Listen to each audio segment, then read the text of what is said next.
ขอต้อนรับเข้าสู่คลิปวิดีโอสอนการเล่น Avenger หรือดาบใหญ่นะครับเริ่มต้นนะครับผมจะขออธิบายนะครับพาสซีฟของแต่ละอาชีพก่อนครับ Avenger นะครับจะมีทั้งหมด2เฟสด้วยกันเพื่ออธิบายง่ายๆนะโดย2เฟสนี้นะครับจะแบ่งเป็นนักรบแล้วก็ถึงจะปล่อยพลังข้างนะครับเข้าสู่โหมดนักรบก่อนแล้วก็ปล่อยพลังข้างทั้งนี้ทั้งนั้นเดี๋ยวมาดูเงื่อนไขกันครับโหมดนักรบนะครับไม่มีอะไรมากครับ แค่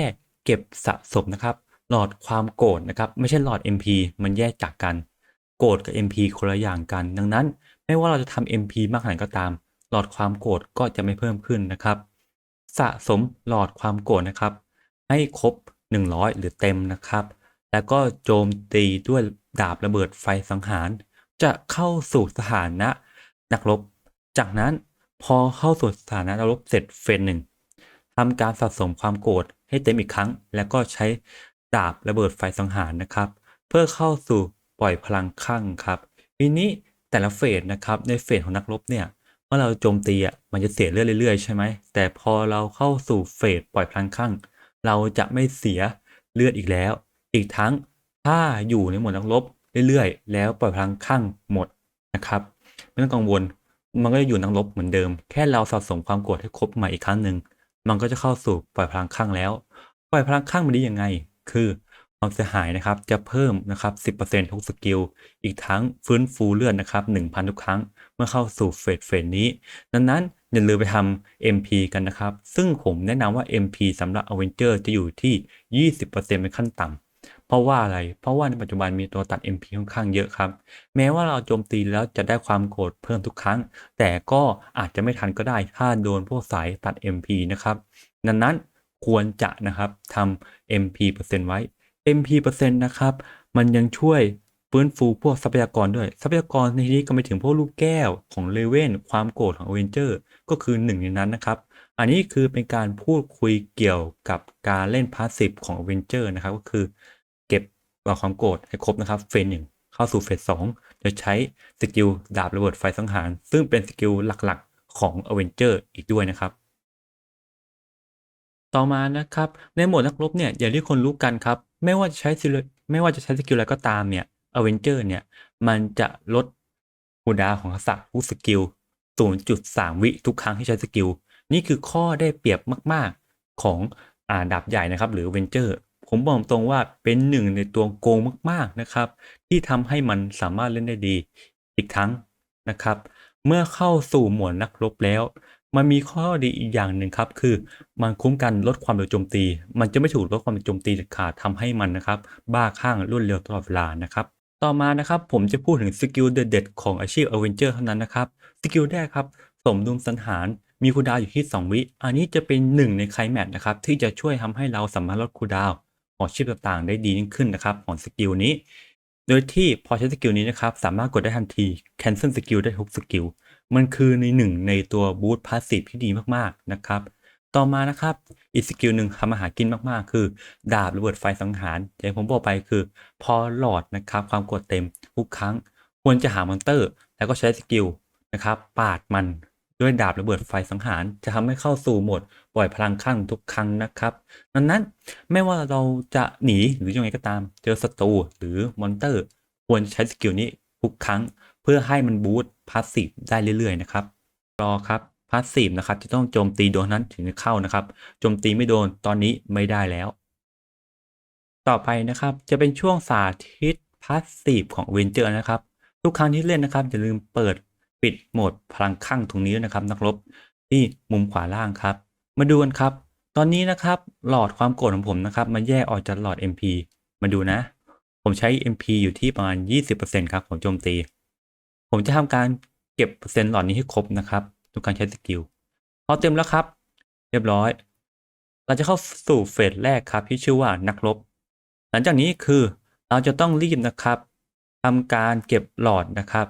พลังข้างนะครับความโกรธให้ครบอีกทีหนึ่งเพื่อเข้าสู่ปล่อยพลังข้างครับมาดูกัน ดูเลือดผมกับหลอด MP ที่ดีๆนะครับหลอดพลังข้างนะครับหรือความโกรธเนี่ยผมใช้สกิลดาบไฟระเบิดสังหารแล้วนะครับดูกันครับเพื่อนๆเห็นอะไรไหมครับมันจะมีไอคอนใหม่ขึ้นมาพร้อมกับเลือดเพิ่ม 1,000เมื่อเข้าสู่ปล่อยพลังข้างนะครับ HP นะครับมันลดอีกแล้วทุกครั้งใช้สกิลอีกทั้งทุกอย่างสกิลแรงขึ้นหมดนะครับทีนี้ผมก็ทำเหมือนเดิมครับเก็บหลอดให้เต็มใช่ไหมปล่อยพลังข้างเพื่อนๆเห็นไหมว่า HP มันเต็มขึ้นเรื่อยๆนี่คือความโกงของอาชีพดาบใหญ่หรือ Avenger ครับต้องโจมตีศัตรูให้โดนนะครับถึงเลือดจะเพิ่มแล้วก็ถึงจะติดสถานะปล่อยพลังข้างครับนี่เป็นเหตุผลว่าทำไมมันถึงฮิตอยู่แม้ว่าปัจจุบันนะครับโดซาจะมีบทบาทมากขึ้นก็ตามแต่อย่างน้อยมันก็ยังเล่นได้ครับดีกว่าอาชีพอื่นๆดังนั้นเพื่อนๆนะครับแค่ทำ REMP ไว้พอประมาณหนึ่งเพื่อให้มันสามารถปาดแล้วก็เก็บสะสมความโกรธได้เร็วยิ่งขึ้นเพื่อใช้พาสซีฟได้เร็วยิ่งขึ้นฟื้นฟู HP โจมตีเร็วขึ้นลดความโจมตีอีกทั้งดาเมจยังแรงขึ้นนี่คือข้อได้เปรียบของอาชีพ Avenger นั่นเองครับ ต่อมาเรื่องธาตุนะครับ โดยธาตุหลักๆเนี่ยคนส่วนใหญ่จะเล่นกันคือ ARL กับ Last Blip นะครับ แล้วก็ Arhip เสริมสำหรับตัวที่มาเล่นเซิร์ชเลย แต่ถ้าใครไปดูคลิปต่อตาผมจะเชียร์อยู่2ธาตุด้วยกันคือ ARL กับเซิร์ชครับเซิร์ชจะโจมตีหรือไม่โดนหรือโดนนะครับ ก็ฟื้นฟู HP ทุกครั้งที่ใช้สกิล ดังนั้นมันจึงเหมาะมากกับสาย PP แต่ถ้าเป็นสายปกติทั้ง PVE และ PVP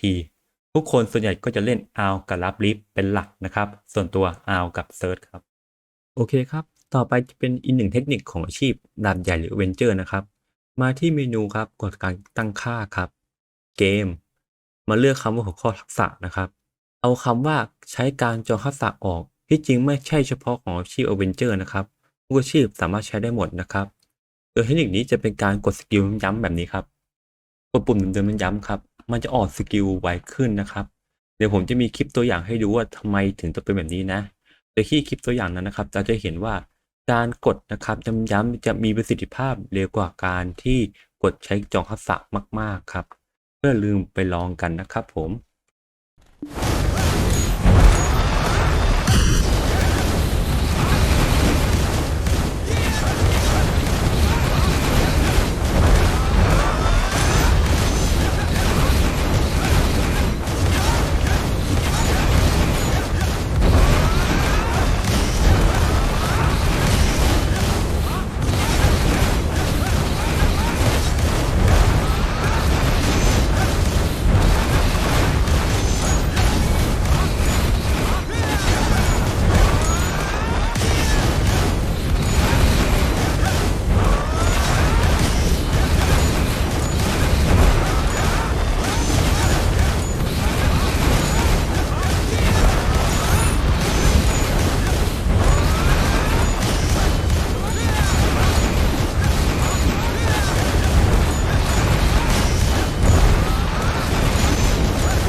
ส่วน Memory Imprint นะครับผมจะขอแยกเป็นสาย PVE กับ PVP นะครับเป็นแค่ recommend ก็คือแนะนำไม่เฉยนะ PVE นะครับจะมีแค่ฟื้นฟู HP ทั้งหมดทุกส่วนที่หาฟื้นฟู HP ได้ไม่ว่าจะจากการโจมตีหรือใช้ยาอันนี้แนะนำเลยการโจมตีมอนเตอร์เพิ่มเติมพลังป้องกันมอนเตอร์เพิ่มเติมฟื้นฟู MP นะครับ 10-20% อย่าเกินนี้เพราะว่ามันเริ่มไร้ค่าแล้วนะครับมากกว่า 20%เพราะว่าไปลงอย่างอื่นคุ้มกว่าเยอะ PP นะครับจะมีประมาณ4ออฟด้วยกันที่ควรจะหามาคือความเสียหายคงที่ความเสียหายเผาไหม้อย่างน้อยต้องมี1ชิ้นเพิ่มความเสียหายจากนักผจญภัยและก็ฟื้นฟู MP 10-20% แนะนำคือ 20% นะครับ Avenger กดการเพิ่ม MP นะครับก็หาด้านขวามือเลย Avenger แนะนำต้องใช้ REMP 20% ทุกครั้งสำหรับ PP เสมอ อย่าหาต่ำกว่านี้และก็มากกว่านี้เพราะปัจจุบันตัวตัด MP ค่อนข้างเยอะนะครับ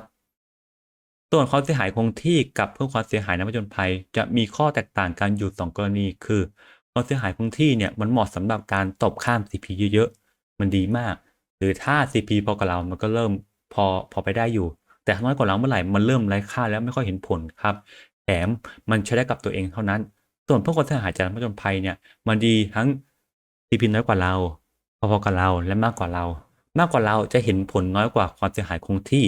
แต่มันเป็นดีบัฟแปลว่าเพื่อนสามารถโจมตีตัวนั้นได้แรงขึ้นจากการใช้ผลพาสซีฟ Memory Imprint อันนี้ด้วยดังนั้นผมถึงแนะนำว่าถ้าเล่นสเกลใหญ่และมีเพื่อนเพิ่มความเสียหายจากนักผจญภัย เป็นอะไรที่ดีมากๆในการต่อกรทั้ง MP ต่ำกว่าเท่ากัน หรือจะสูงกว่า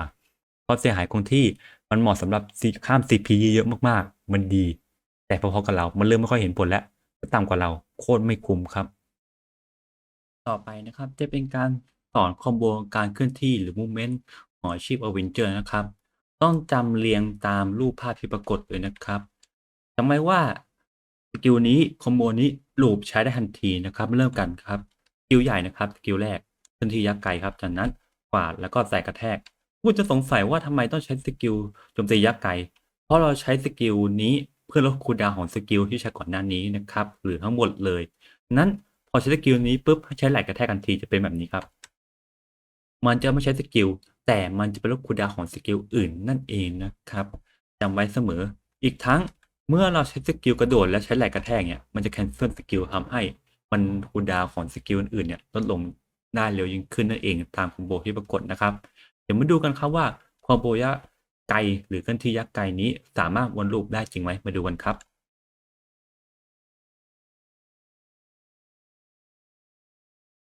เอาหอกดับข้างๆนะครับเสร็จปุ๊บทำใหม่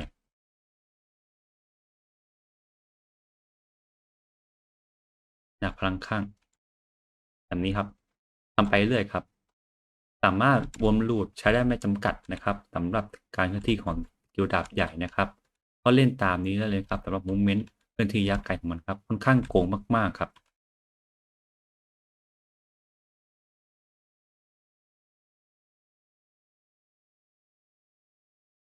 ต่อไปนะครับจะเป็นการสอนการใช้คอมโบนะครับสำหรับ PvP Arena 1-1แล้วนะครับรูปที่เพื่อนๆได้เห็นต่อไปนี้นะครับส่วนใหญ่จะเป็นการทำคอมโบใน1-1เท่านั้นโดยที่มีข้อแม้นะครับมันจะต้องไหล่กระแทกหรือใช้สกิลดาบใหญ่เนี่ยให้เกิด CC เท่านั้นคือสตันเท่านั้นนะครับแบบนี้เพื่อนๆเห็นได้ว่าถ้าศัตรูสตันนะครับไม่ใช่คอมโบนี้เลยคือคอมโบมาตรฐานของอาชีพ Avenger ครับก็คือกดหมายเลข1ครับไหล่กระแทกครับฟันระยะไกลทำให้ล้มครับแล้วดาบใหญ่พลังข้างครับจากนั้นนะครับให้ใช้สกิลฟันระยะไกลทีหนึ่งตอนที่ศัตรูล้มนะครับอันนี้จะเป็นคอมโบพื้นฐานของอาชีพดาบใหญ่นะครับมาดูกันใหม่อีกทีครับกดแบบเร็วๆนะครับฟันใหญ่พลังข้างครับอันอีกทีหนึ่งประมาณนี้ครับ คอมโบต่อมานะครับจะมีประมาณ4คอมโบด้วยกันอย่างที่เพื่อนรู้กันครับคือดาบใหญ่ดาบเพลิงพุ่งชน3สกิลนี้จะเป็น3สกิลหลักๆที่ใช้ในนะครับ Arena 1-1เท่านั้นคือมันจะมี SN เองมาดูกันครับสกิลแรกครับดาบใหญ่พุ่งชนดาบระเบิดครับแล้วก็พุ่งชนครับ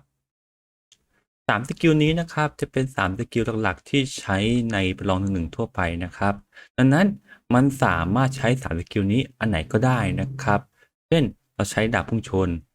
ระเบิดแล้วก็พุ่งระยะไกลอีกทีหนึ่งแบบนี้ก็ได้หรือจะใช้สกิลพุ่งก่อนก็ได้นะครับแล้วใช้ดาบระเบิดแล้วก็ดาบพุ่งชนจะเป็นแบบนี้ครับก็คือรูปทางด้านขวามือนั่นเองนะครับแล้วก็ดาบใหญ่ พุ่งชนประมาณนี้ครับต่อมาครับเช่นเดียวกันครับเอาง่ายๆคือเราต้องใช้ไอ้ดาบระเบิดเนี่ยโดยที่มันอยู่แค่ระดับที่2ระดับที่3เท่านั้นเราอย่าเพิ่งใช้ระดับแรกนะครับเพราะว่ามันเป็นสกิลยักษ์ใกล้ครับมันต้องเคลื่อนที่เข้าหาก่อนเสมอเช่นใช้ดาบพุ่งชนสกิลพุ่งชนแล้วก็ดาบระเบิดทีหลังอีกทีหนึ่งประมาณนี้หรือนะครับจะเป็นพุ่งชนก่อนก็ได้เช่นเดียวกันเดี๋ยวมาดูกันครับพุ่งชนครับ ดาบใหญ่ครับแล้วก็ดาบระเบิดแบบนี้ก็ได้เช่นเดียวกันทีนี้จากคอมโบทั้งหมดเนี่ยผมก็แนะนำว่ากลับไปที่คอมโบก่อนหน้านี้นะผมจะใช้ดาบใหญ่แบบนี้ดาบระเบิดพุ่งชนเพื่อนๆจะเห็นเลยไหม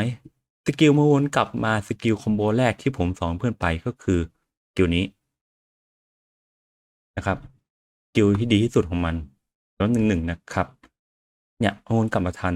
นั่นแปลว่าผมแนะนำว่าให้ใช้คอมโบทางด้านซ้ายมือนะครับก็คือดาบใหญ่ดาบระเบิดพุ่งชนจากนั้นจะวนคอมโบอันแรกแล้วครับประมาณนี้ นี่คือการเล่นของดาบใหญ่นะครับโปรดจำไว้ว่าเมื่อเราใช้สกิลคอมโบใหญ่เนี่ยใน1ไปแล้วเนี่ยสิ่งที่เพื่อนควรทำครับคือการรีเซ็ตออกมาเช่นผมใช้คอมโบใหญ่นะครับ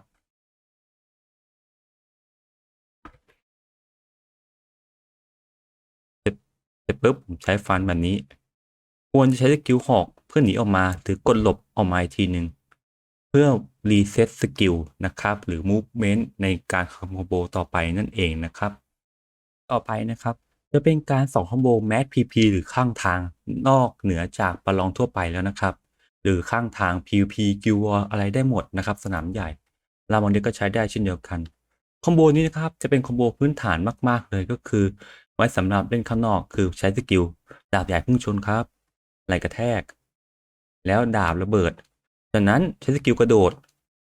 ไหล่กระแทกหนีออกมาแล้วก็พุ่งชนหนีออกมาใช้สกิลยักษ์ไก่โจมตีครับ โปรดจำไว้ว่าเกมนี้เราอย่าเอาตัวเข้าปะทะตลอดเวลาครับเพราะเราจะไม่สามารถหลบพวกสกิลได้เราควรเข้าทำปุ๊บแล้วออกมาเสมอไม่ว่าตัวละครไหนก็ตามควรจะเล่นแบบนี้ครับทีนี้เดี๋ยวเรามาดูอีกรอบนะครับดาบใหญ่พุ่งชนครับไหล่กระแทกดาบเพลิงกระโดดออกมาไหล่กระแทกพุ่งชนหนีใช้สกิลยักษ์ไก่ครับแล้วเราทำคอมโบใหม่เข้าไปครับเหมือนเดิมครับไหล่กระแทกหนีออกมาครับหนีออกมา ระยะไกลกลับเข้าไปทำคอมโบใหม่ครับสร้างดาเมจหนีออกมาพุ่งชนหนีปึ๊บระยะไกลทำเหมือนเดิมครับหนีออกมาทำเหมือนเดิมครับแบบนี้แหละครับคือการเล่นดาบใหญ่ครับอย่าเอาตัวเข้าแรกตลอดเวลาครับคือเราต้องหนีด้วยถ้าเราไม่หนีเนี่ยมันจะทำให้เราใช้วนสกิลอะไรไม่ทันครับแถมเราโดนดาเมจเรื่อยๆด้วยการเล่นดันใหญ่ที่ดีคือเข้าและออกครับคอมโบสุดท้ายนะครับถ้าสมมุติศัตรูล้มเนี่ยเราใช้ดาบผ่ามันจะอยู่คือสกิลนี้ ถ้าศัตรูล้มนะครับจากสกิลดาบใหญ่ปาเพลิงปะทุอันนี้เนี่ยดังนั้นแปลว่าคอมโบนี้ก็จะเพิ่มแค่อีกหนึ่งสกิลเพื่อเข้าทำเสร็จปุ๊บเราก็ทิ้งระยะออกมาเหมือนเดิมนะครับมาดูกันดาบใหญ่พุ่งชนครับไหลกระแทกดาบเพลิงดาบผ่านมันจะอยู่หนีออกมาต้องหนีนะพุ่งสกิลระยะไกลแบบนี้แหละครับการเล่นดาบใหญ่ดูมาอีกรอบครับเข้าไปดาบใหญ่เพลิงหนีออกมาหนีระยะไกล แค่นี้หรอกครับการเล่น Avenger หรือดาบใหญ่ก็จะขอจบแต่เพียงเท่านี้ครับผม